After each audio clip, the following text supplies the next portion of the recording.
Hey, welcome back to Crimes and Closets. This is Christy in my closet in St. Louis. And this is Beth in my closet in North Carolina.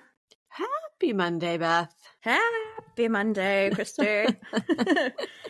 It's 311. That's my favorite band. So today's 311 day.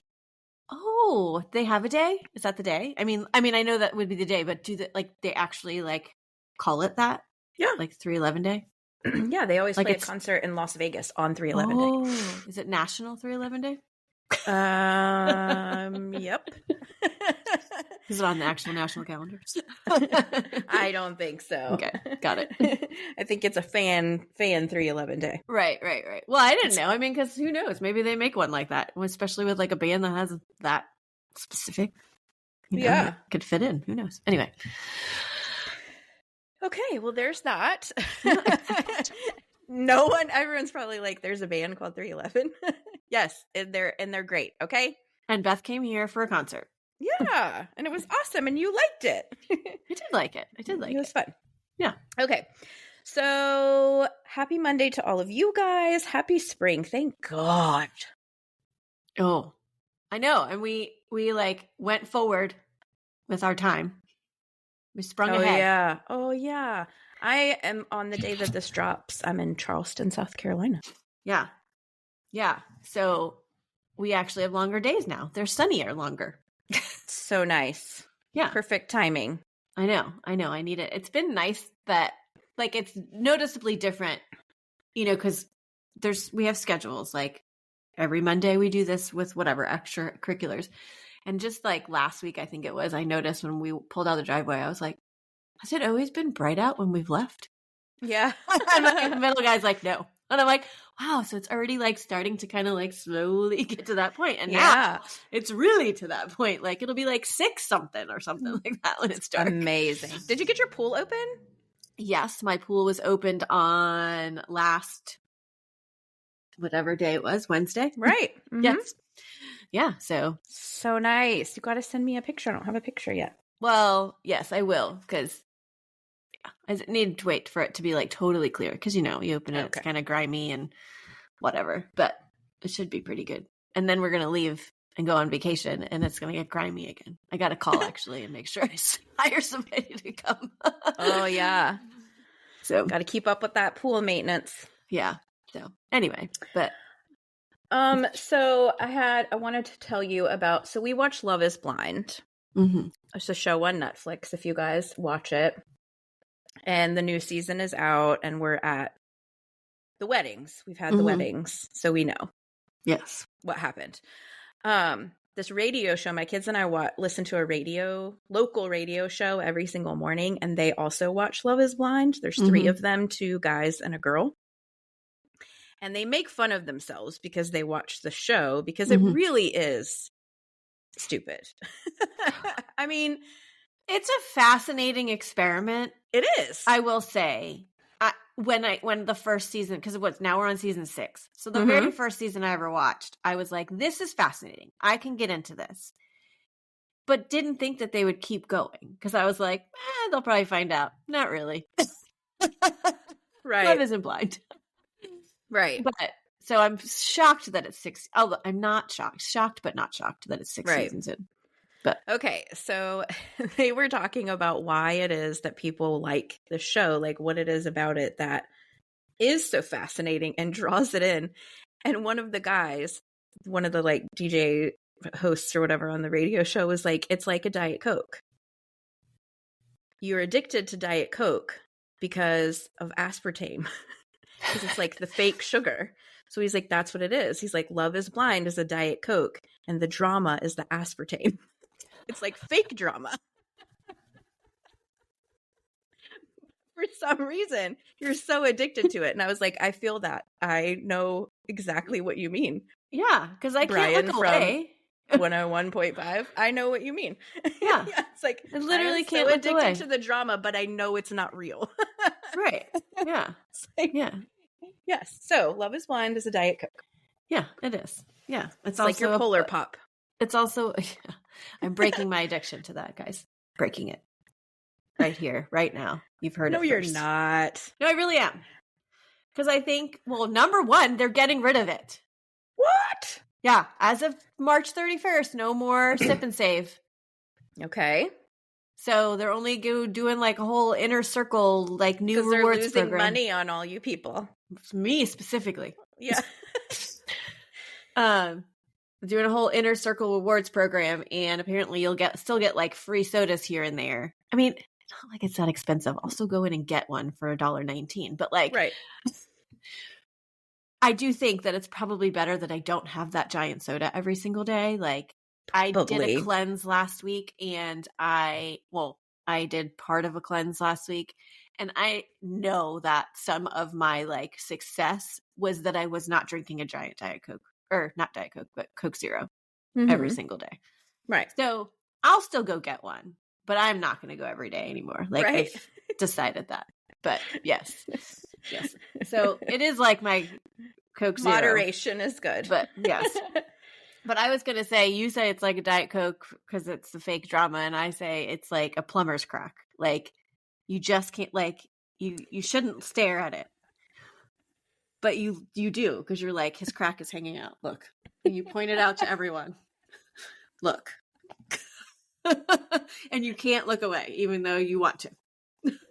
That's what Love is Blind is for me.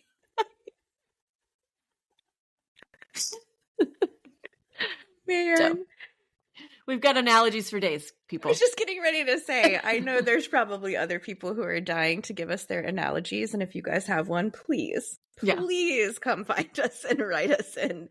And if you watch Love is Blind, what do you compare it to? Diet Coke or a butt crack? Yeah, exactly. Two very different things. I will say, on just one more note of this Love is Blind, my favorite couple ever on this show is on this season. Yeah. And I think I know who it is. One of the strongest couples ever in life. Yeah.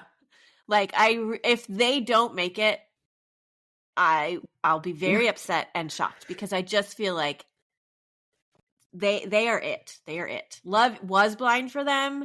Yeah. And they're it. They're cute. Yes. Yeah. Yeah, so, I agree. I know exactly who you're talking about, and I totally agree with you. Yeah. Cuties. Yeah. So, okay. Anyway, well, this is what we watch when we don't have to do crime, because we need to take a break from it. We're like, that's right. Oh, let's watch someone's drama unfold. Yeah. Speaking of cleanses, this is our brain cleanse. Exactly. I'm not watching someone get murdered or talking about it. So becoming addicted to butt cracks and Coke.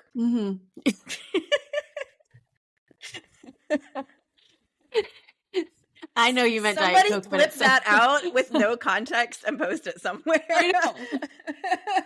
That's what I was thinking. I'm like, wow. If anybody fast forwarded and they just heard that part, they would rewind and be like, what in the heck is she talking about?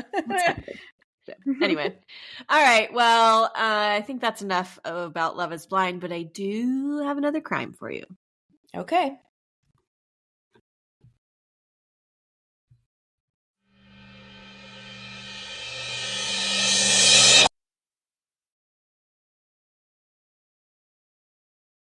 Okay, so this case was sent to us from our friend Trish, who is listening to us in Australia. Oh, Trish. I apologize in advance. I do not do an Australian accent, but I cannot help myself. But I'm not good at them. Okay. Put another shrimp on the barbie. Nope, see, that was not even close. My littlest is currently really into doing a British accent. So he walks around saying water. I can't do it. I can't do that either. You got to have him call me. I will. I could go all day. I drive my kids crazy. They start with a British accent, and then I jump in, and I can't stop. And they're like, "Mom, I'm putting them to bed and still doing it." I picked him up from school yesterday, and his assistant principal was walking out with him, and she was like, "Just say it one more time. Just say it one more time." It's so cute. I just love a Brit. Yeah. Okay. Anyways, also. Another side note here. We're just like side noting right now. I'm really bummed because we're heading to Australia this spring, and New Zealand.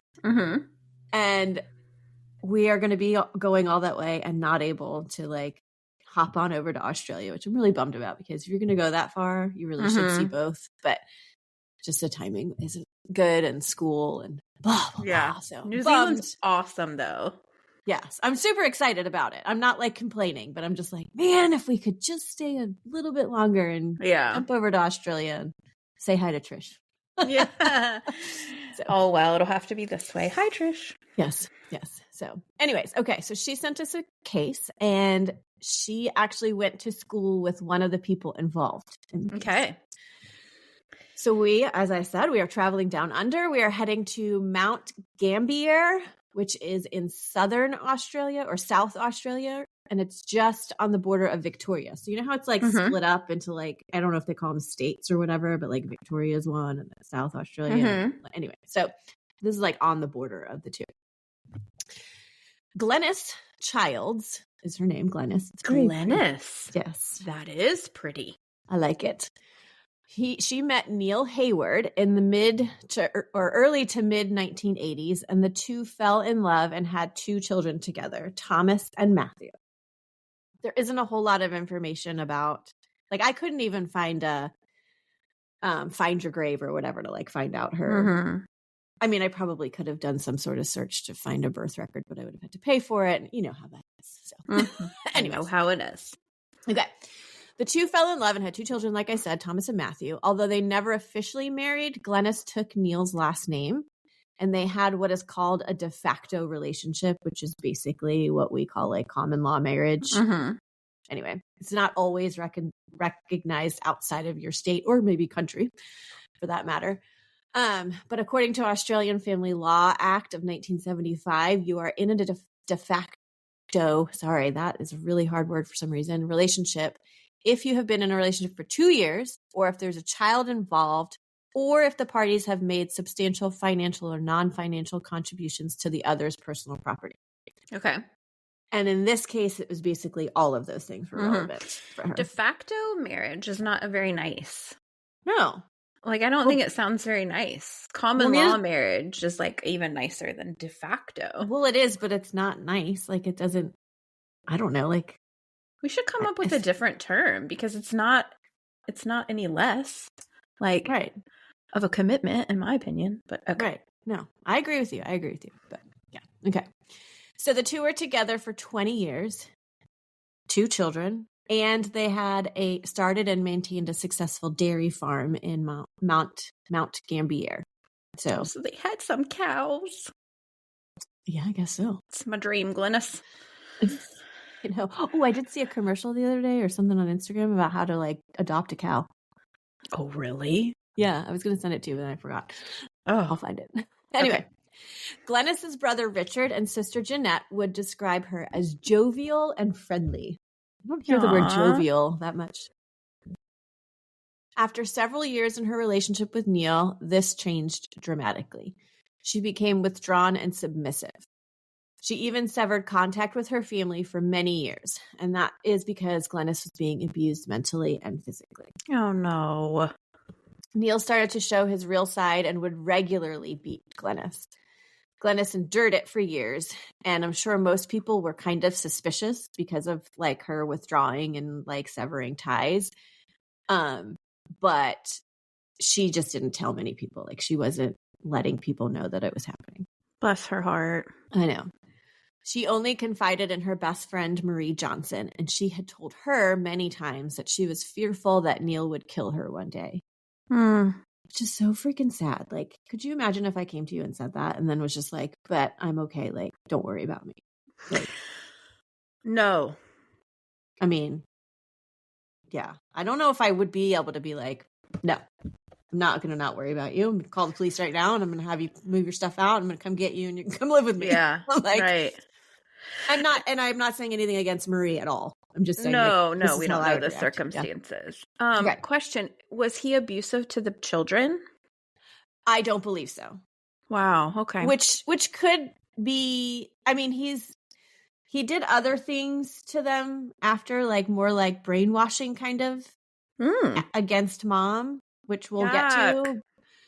But clearly maybe that like took a lot of time for it to happen. And so I think maybe that's why she endured it, because she was like, I'd rather like I get the brunt of it than and like he'd tell her like, if you ever leave me, I'll kill you. And so I'm sure she was probably just like worried, like, well, then what would happen to my kids? And Yeah, I don't know, you go into 100%. like protective mama mode, I'm sure. So anyway, okay. So Neil would also brag to people about the things he'd do. Like he would say he tied the old girl to a tree and gave her a good going over, and like laugh about it. He sounds like a No, he's like talking like she's one of the cows. Yeah. Yeah. Ooh. There was one time that Neil had beat her so badly that Glenys decided she was going to try and complete suicide, but she failed. And Neil, even after all of that, refused to let her go to the hospital to get medical attention. Do you know what happened? No, like, I don't know. It's okay. not stated anywhere what she tried to do. Oh my gosh. Her friends also said that she was so consumed with fear that she didn't want to be saved. There was one time that Neil had tied her to a chair and beat her, and another friend had found her and untied her, and she like ran to the bathroom, I think maybe to use the bathroom, I don't know, but then came back immediately and demanded they retie her to the chair because she was so afraid of Neil coming home and finding her like not exactly the way he had left her. Oh my word. This poor woman. I know. Absolutely hate this for her. Yeah. The pain and discomfort of being tied to a chair was like better than the beating that she would have gotten if he came home and she wasn't there. Glenys stayed because she had nowhere else to go and thought that this is what she deserved, as is the case with a lot of people in abusive relationships. What makes me so sad, and so I'm just going to say this, if you are one of those people, reach out to someone for help, because you absolutely do not deserve this. You deserve better. So get yourself some help. And there is a way out. Even though it doesn't feel like it, there is. Yes. Mm-hmm. In October of 2006, Glenys finally had enough and decided to leave Neil.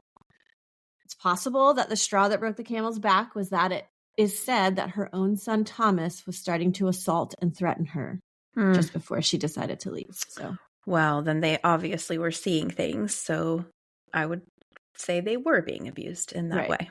Well, yeah, that's just true. by being exposed. Yeah. Glenys had kept a diary, and in one entry she wrote, quote, "Turned my heart and soul to stone. You have poisoned the heart and mind of Thomas, and I only hope Matthew escapes. You have no right to have me surrender to you and make me a prisoner. Do you know what it's like to have your own flesh and blood tell you they're going to kill you?" Can you even imagine? I can't. No. No, I can't imagine. Yeah, thankfully we cannot. Neither one of us can. Glenys moved 2 hours away and got a job working at another dairy farm. And she was slowly starting to build a new life for herself. She was always afraid that Neil would find her one day, and she wouldn't tell. So she did leave the kids. I mean, they were kind of adults at the time, and she just didn't know how else to get out without just like getting herself out right away. So she wouldn't tell any of her coworkers like her name and her phone number, because she just didn't want anybody to know like anything about her. She was hiding, essentially. Yes. Yeah. And she also kept her belongings in her car in case she had to leave at a moment's notice. Where is law enforcement during all of this? Like, friends know, neighbors know, he's bragging to people, like... Right. Well, I don't know. I mean, it's literally not stated anywhere that law enforcement was ever called or like reported, but I don't know. It's like different. It's way different, like researching a case from another country. Like, you know, like I know the places to look. Right. That makes here. sense. Yeah. So I don't know. So I'm giving you what I found literally just in the newspapers and one Australian television show that she was like in for a short period of time. So anyway, so Glenys also met a new man named Chris Sigston. She was starting to see what it was like to have a normal life with a nice man. Chris treated her very well and respected her, and he was taking things very slowly with her because he did not want her to think that he was trying to take advantage of her or trick her, or like, you know, all of a sudden he was going to turn into this monster too, whatever. Yeah. So he was taking things very slow.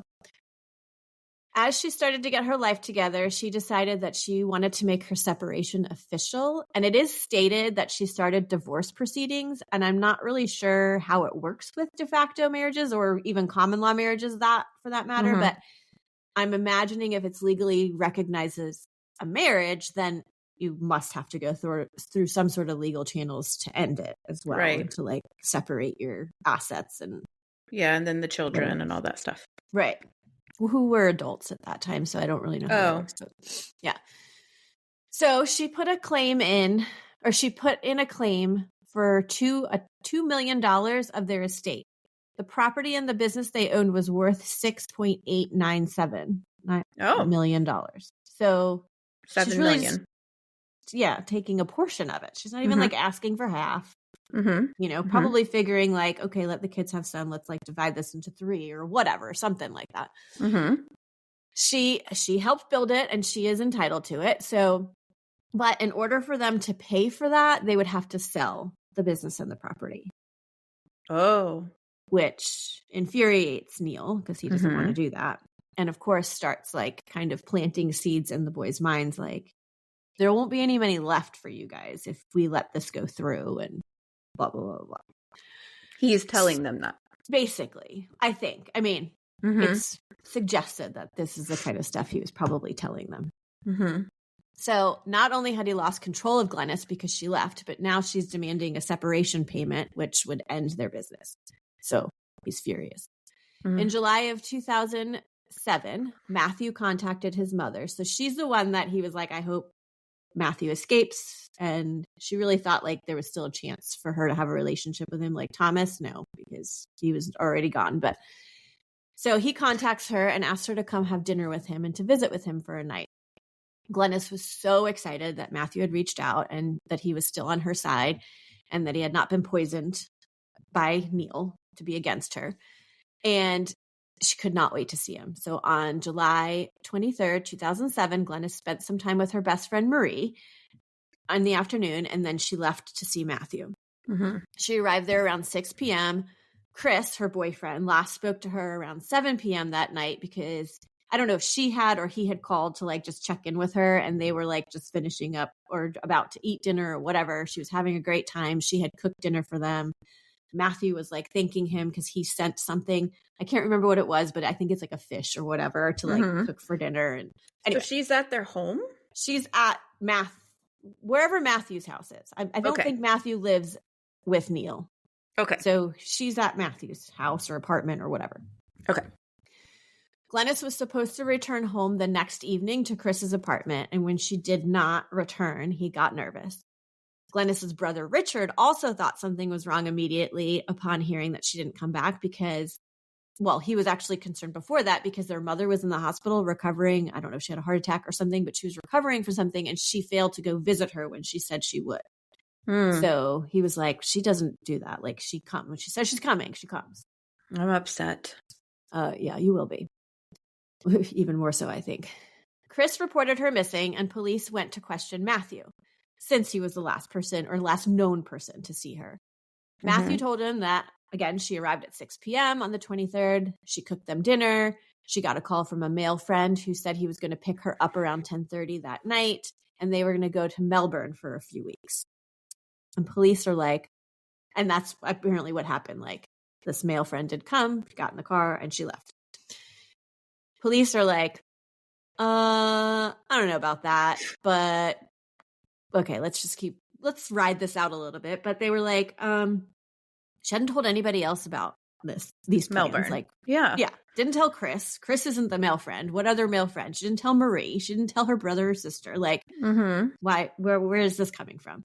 She also had left her car at Matthew's house, and all of her belongings are in this car. And so they're like, why would she go to Melbourne for a few weeks and not take anything? Like, what's going on? So police, however, have nothing to go on except that they just believe that he's lying. And like, clearly the stuff's still there. There was no sign of Glenys, and they had no evidence that anything had happened to her. So their only option was to just like ride Neil, Matthew, and Thomas real hard until like somebody broke or like they slipped up in some way or whatever.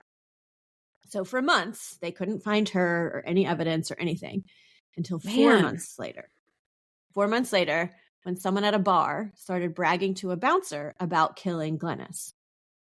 That person was Jeremy Minter. Now, Jeremy Minter was a farmhand at the dairy farm that the Heywards owned.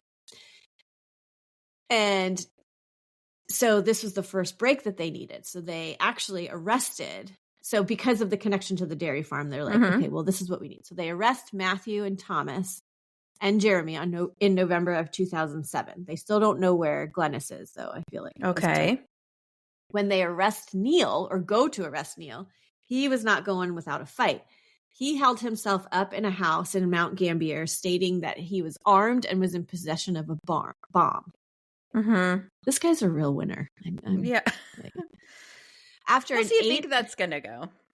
Exactly, right? Like, they're going to take you down eventually, Neil. Yeah, like, one way or the other. Yeah.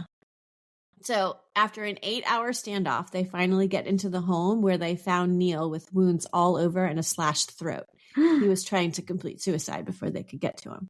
Wow. So that's not evidence of guilt. I don't know what else is, but anyway. Yeah. He was actually arraigned while still in his hospital bed recovering. Yeah. They wasted no time. They were like right next to him in bed. Like, you're staying in jail. So all of their, like, they were all denied bail and they were going to be held in custody until a trial could happen. Do we know what they were actually charged with? Was it like conspiracy or just murder or? Actually don't know. I'm assuming murder and conspiracy because it was like multiple people. Right. But I don't know. It didn't state that anywhere. Okay. Because they also didn't have a body. They just had the word of this guy bragging that he killed Glenys. And a missing Glenys. Yes, and a missing Glenys. So after questioning and investigating, they eventually found Glenys's beaten and decaying body in a septic hole on the property of a friend of Neil's. Oh. Just over the border in Victoria. And buried next to her was an iron bar that appeared to be the murder weapon. And Glenys was also hogtied. Oh my gosh. Yes. That is horrific. It's awful. It just gets worse as to like what actually went down.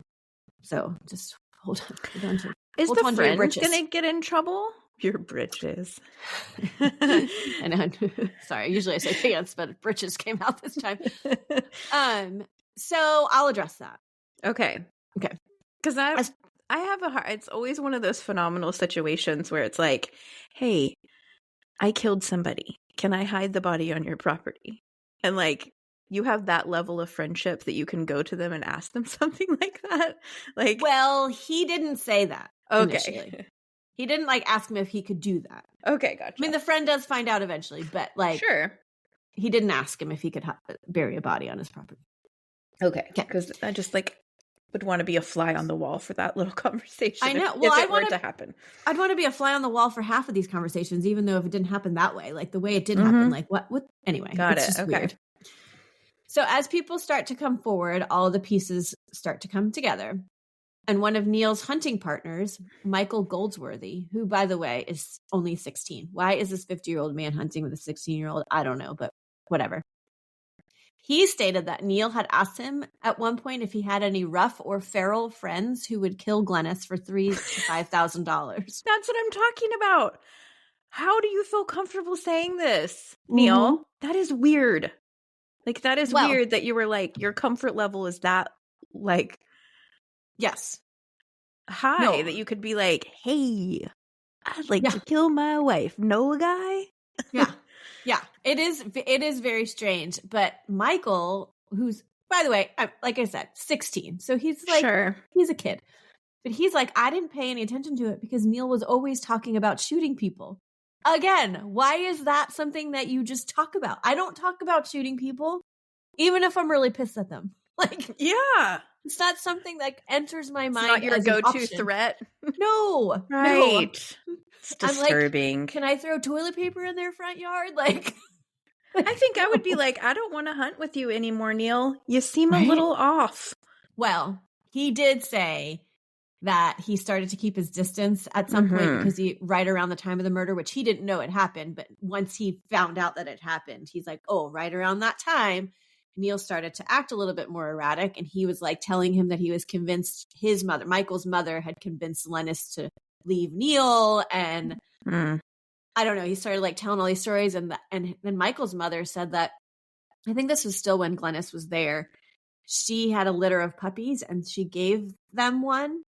And Neil walked over to their house with blood splatter on his clothes and saying, I just had to kill the puppy. Like, he killed a puppy? A puppy. This is the kind of maniac this man he is. needs to go down to the hot place. Oh, yeah. Uh-huh. No kidding. Yeah, I know. When I read that, I was like ready to vomit. I'm like, no. Why? I mean, he killed his wife, but this is like, no. Mm-mm. Anyway, okay. Jeffrey Hancock, he's the owner of the property that Glenys's body was found on. Everyone had wondered why he didn't come forward. So it was like, well, did he not know? Whatever. Anyway, right after the murder, Neil came to him and told him what he had done and that Glenys was in the septic hole. So she was already there by the time he found out that it happened. And he was like, she's in the hole. You need to stay away from it. And Jeffrey was like, you need to move her. I don't want any part of this. Right. Like, why say move her? Like, that's a whole other separate discussion. But yeah, move her. I don't want her on my property. I don't want any part of this, basically. But Neil's like, no, she's staying there and you need to just stay away from the hole. So Jeffrey started to think that Neil had a plan in place to frame him for the murder. So yeah, I could see that. Even though he had been interviewed 3 times by police, he wouldn't come forward until they gave him immunity because he was like, I think he's got this in place. Like, I didn't have any part of this because all Neil did was come to me and say, can I borrow your blue trailer to haul some rubbish out of my property? Oh. And that's what he did.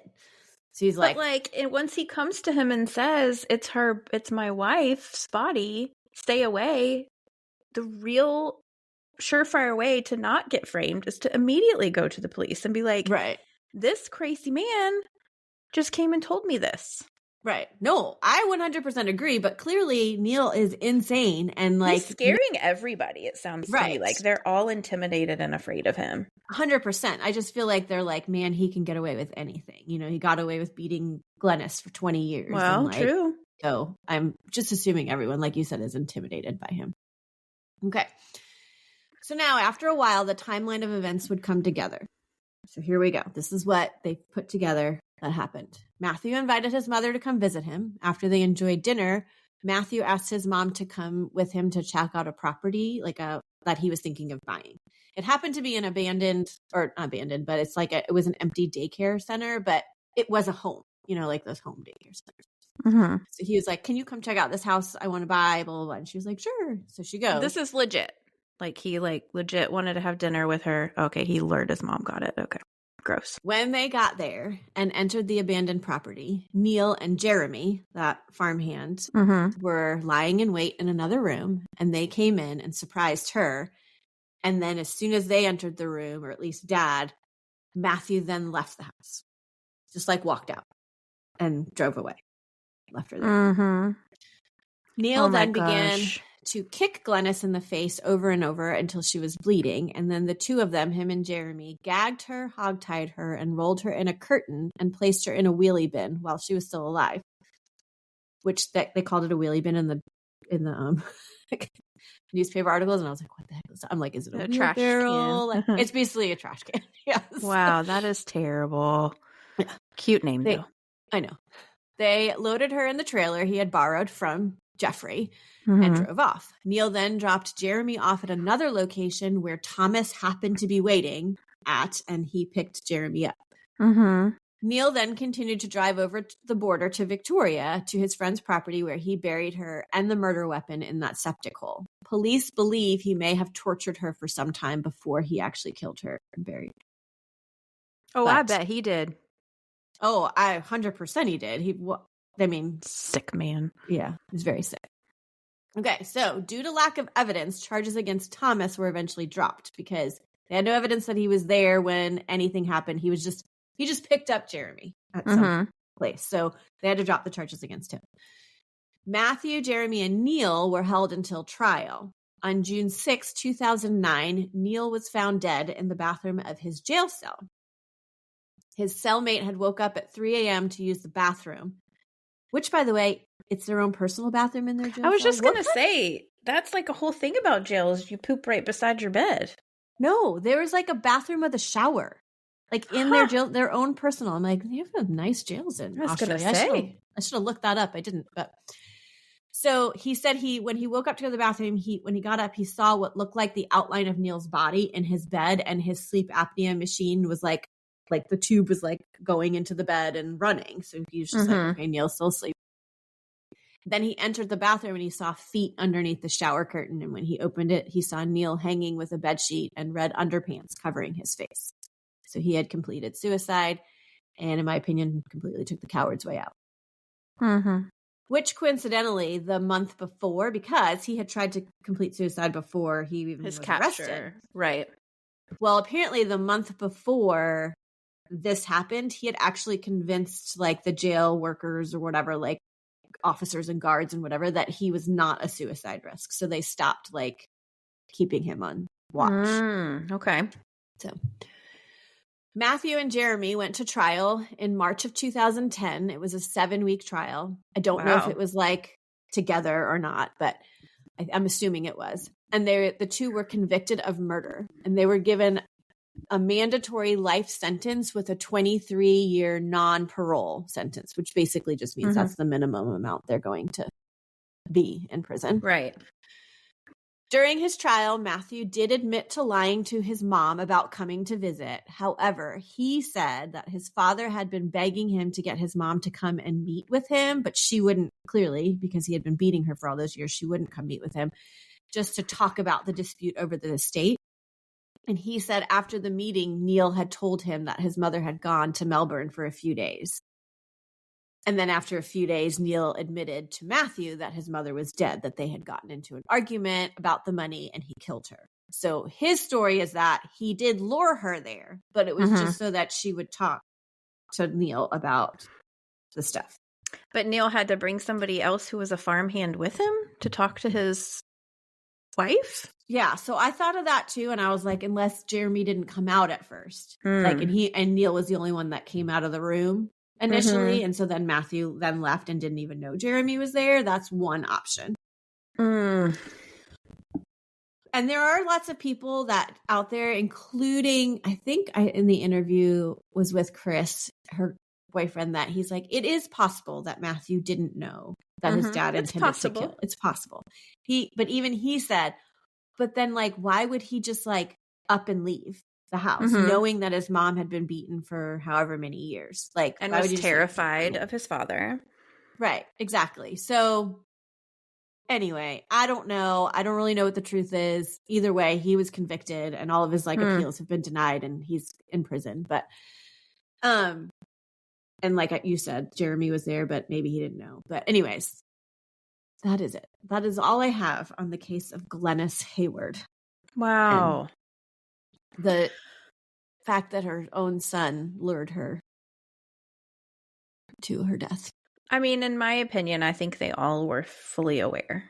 Even Thomas. Oh, Thomas 100% was aware. There's no reason why he would have been at that property to pick Jeremy up. That you know, like that's the only reason. But there was like nothing else that linked him there. I don't think the friend knew.